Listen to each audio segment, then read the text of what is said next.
Hola, buenas tardes. Mi nombre es Jimena Edith Jiménez Montes. Estoy por concluir el segundo semestre en la licenciatura en Educación Primaria en el Benemérito Instituto Normal del Estado General Juan Crisóstomo Bonilla.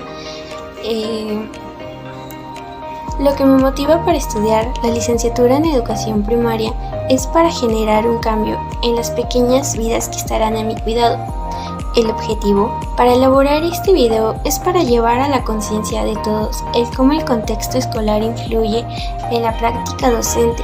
y el qué debe saber y saber hacer un maestro de primaria, utilizando la metodología cualitativa como herramienta de análisis.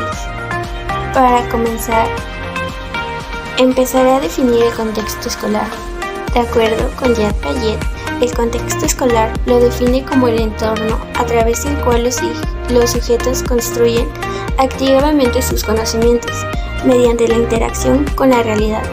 pues el aprendizaje surge de la acción individual dentro de un contexto significativo. Tomando esto en cuenta, me gustaría mencionar que el contexto escolar también influye en factores como la infraestructura, el entorno físico, social y cultural de la comunidad. En mi jornada de observación, que se llevó a cabo del 31 de marzo al 4 de abril en la zona escolar 033, lo que logré recabar en esa primera jornada, con ayuda de los instrumentos dados por la licenciatura, que fueron las guías de observación y las entrevistas hechas a los docentes, niñas y niños en esta zona escolar. Lo que pude encontrar es que los maestros definen que tienen que tener los conocimientos básicos, tanto en emociones como los conocimientos. En la jornada pude observar que la docente tenía sus conocimientos muy bien definidos, pues daba sus clases con mucha fluidez y los niños lograban entenderla, aunque a veces la docente mencionaba términos que los niños no entendían, lo que me llevó a pensar que hay veces que nosotros utilizamos términos muy específicos que ellos no logran entender. Por ello, a mí me gustaría mencionar que hay veces que nosotros como docentes no nos ponemos al contexto de los niños, pues estos no entienden de qué hablamos, pues no les hablamos en la forma que hablan en su contexto. Al igual, pude observar que hay veces que los docentes no entendemos qué es lo que quieren nuestros niños, pues no entendemos de qué hablan o no logramos definir qué es lo que quieren. Otra cosa que pude observar es que mi docente titular, que es la maestra Marta, mencionaba que a veces que los niños no logran expresarse del todo. Por ello necesitamos nosotros ser sus guías y entenderlos, aunque no les vamos a resolver completamente su vida, pero sí los podremos ayudar. Los niños, por otra parte, en la pregunta de la primera semana de observación, se mencionaba que si en algún momento sus maestros les habían preguntado qué querían aprender. Uno de mis niños me pudo mencionar que una de sus docentes en primer grado no le preguntó como tal qué quería aprender él, sino el cómo quería aprenderlo, y le enseñó diferentes estrategias que a él le gustaron mucho, pero dice que después de esa maestra ninguna otra maestra le mencionó o le pudo hacer la misma dinámica, y él se sentía muy acorralado en la escuela, pues también me dijo que la escuela la veía como una prisión. Otro de mis niños me mencionó que la escuela era una prisión para ellos porque no podían salir y no podían sentirse libres, lo que me llamó muchísimo la atención del por qué lo decían. Con el paso del tiempo, en las semanas siguientes de observación, me pude dar cuenta que la docente a veces imponía mucho sus reglas,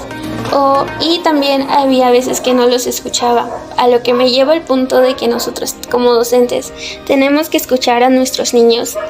porque ellos nos darán el cómo enseñarles y el cómo ellos van a entendernos mejor. Por otro lado, he logrado ver que hay otros docentes en la misma zona que sí sus niños entendían y comprendían al que se referían, pues estos se acoplaban a su contexto. Cabe mencionar que la docente titular Marta también trabajaba con niños, bueno, no con niños, sino con adolescentes en el colegio de bachilleres.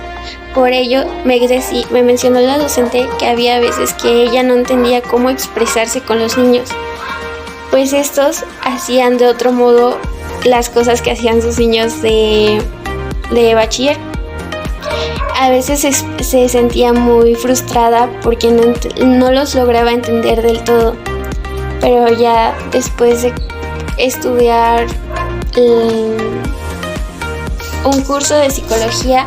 logró entender que los niños piensan de otros modos. Había veces que los niños les decía que ya se querían ir y ella les decía no, es que no se pueden retirar, pero en un tono muy fuerte, lo cual los niños así se sentían reprimidos y ya no mencionaban nada, solamente se quedaban sentados sin hacer nada. De acuerdo con la metodología de Hernán Sapir y Mendoza 2018, este libro me ayudó a recabar información valiosa que pude observar en mis 2 jornadas de observación, puesto que tuvieron un problema los alumnos con la docente. El problema fue que los niños mencionaban que habían 2 compañeritas que eran pareja, lo cual la docente se puso entre regañarlos o explicarles. La docente decidió regañar a las 2 niñas que estaban actuando como parejita, que los niños mencionaron que estaban actuando como una parejita, simplemente, a lo cual yo pude observar que las niñas simplemente se estaban contando un secreto en el oído. Esto lo puedo refutar dado a que yo vi y estaba cerca de ellas y estaba escuchando su plática. Y aunque la maestra dijo que iba a abarcar un tema la siguiente semana sobre las parejas de ambos géneros, de diferente género y de ambos géneros, me quedé con la duda de cómo abarcaría ese tema, pues los niños de 6º grado ya están muy adentrados al tema de la sexualidad y están empezando al igual que también me quedé pensando el cómo lograría realizar esta estrategia, pues la docente mencionaba que dado al contexto donde vivían los niños, que vivían mucha violencia y tenían mucha violencia física y a la vez también sexual en los niños, mencionaba que era un tema muy difícil de abarcar y que pensarían diferentes estrategias para abarcarlo de la mejor manera. Aunque esto quedó como en una plática al aire, pues la maestra simplemente se acercó con las niñas a platicarles que no se acercaran tanto y que mantuvieran una distancia para evitar que los niños, que sus compañeritos, hablaran de ellas y evitar malos entendidos. A lo cual las niñas dijeron que porque estaban del por qué las estaba regañando a ellas si no había sido su culpa, simplemente estaban hablando. La maestra no supo qué contestar y les dijo simplemente que se metieran al salón. En el salón me pude dar cuenta que los niños seguían hablando y las seguían viendo feo, a lo cual yo les pregunté del por qué las veían feo y uno de los niños me contestó, es que se estaban besando, y yo les pregunté, ¿tú cómo sabes que se estaban besando si tú no las viste? Y me dijo, es que ya me dijeron una de mis compañeras. El problema se fue haciendo más y más grande y la maestra ya no supo qué hacer y simplemente mandó a traer a sus papás de las niñas, lo cual me llevó a pensar cuál fue el verdadero problema, si la falta de comunicación o la falta de experiencia de la docente al hablar de sexualidad en su grupo. Dejando el tema que ya mencioné, le puedo mencionar que lo que debe de saber hacer un docente es saber expresarse y hablar con sus alumnos, para que estos logren tener una comunicación y logren diferenciar entre las cosas que hacen bien y las cosas que hacen mal. Pues si simplemente les damos la razón y culpamos a los que no están haciendo bien y mal, es...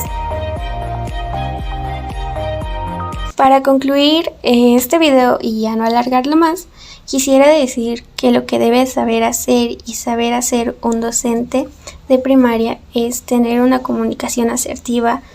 y acoplarse al contexto de nuestros alumnos, pues yo como futura docente no me gustaría que mis niños tuvieran un malentendido porque yo no supe expresarme y corregir un problema.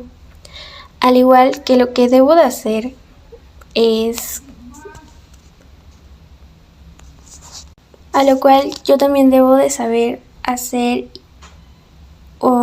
estudiar a mis alumnos y escucharlos para yo poder implementar estrategias adecuadas a su edad. Y eso sería todo de mi parte. Muchísimas gracias. Mi nombre es Jiménez Montes.